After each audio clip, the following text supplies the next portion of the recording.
kanang excited na kahit tilaw ining lumay gikan sa bukid sa Kantolimbo mga agawon ba. Matik tilawan dayon nato na. Nya kay nagsakay man tani sa barko mga agawon kay nakaulim tag pinakalit ngadto sa Mindanao. Grabe ka excited kaayo ba kay makatamak na punta sa atong yutang natawhan mga agawon. Nya pila ra istorya gisugat ko sa akong igagaw mga agawon kay adto man kun gipatog sa ilahang balay sa may Agusan del Sur. Nya kauban nato diri ang iyang misis atong ibisita siya sa iyang opisina sa eskwelahan mga agawon no. Nya pila ra istorya basta Mindanao gali ang hisgutan mga agawon.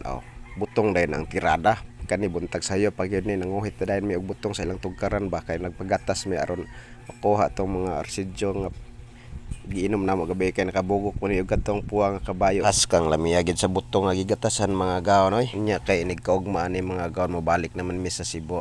nakadesisyon dayon akong igagaw nga padalaan ko niya og bugas kadtong bag-ong ani gid nga bugas matik dayon ni adto dayon mis galingan mga gawon kay duol ra man kay nga galingan sa ilang balay nya naaman didto ang iyang mga humay nga bagong ani gipundo mga gawon kani mao na ni diri kaning ipangtapok mo ni iyaha mga humay diri diri amo anan ning gipilian kung asa tong lami gid nga variety para ipagaling mo ni ang kinabuhi nimo diri sa Mindanao mga gawon kung gusto ka mo kaon og lami nga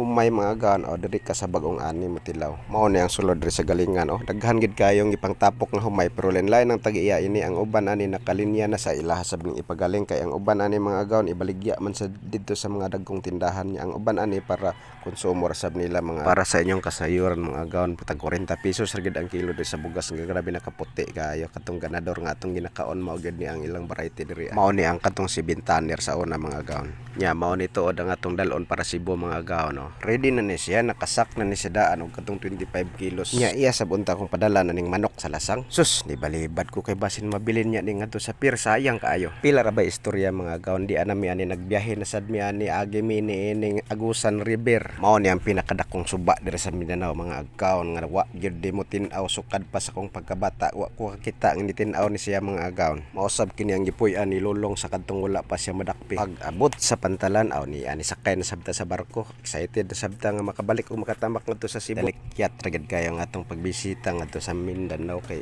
naaman tay importante nga giadto wa rahibaw pagmata nako pagkabuntag ni anam day mi aning tungod sa isla sa Santa Rosa mga agawon og hapit na gid mi modunggo ni ana tuod mi sa pantalan sos grabe stranded mi pertigyong dugaya kanaog ikan pamnanta mi sa buntag ani naabot kadlawon niya karon dito mas may ginalang kaon na kay na stranded daghang kay pasayro na stranded mi mga gawon kay naplat ang pikas ligid sa barko gutom na kay nangaon na lang yung kwan noodles noodles taas kayong linya murag nag linya para ayuda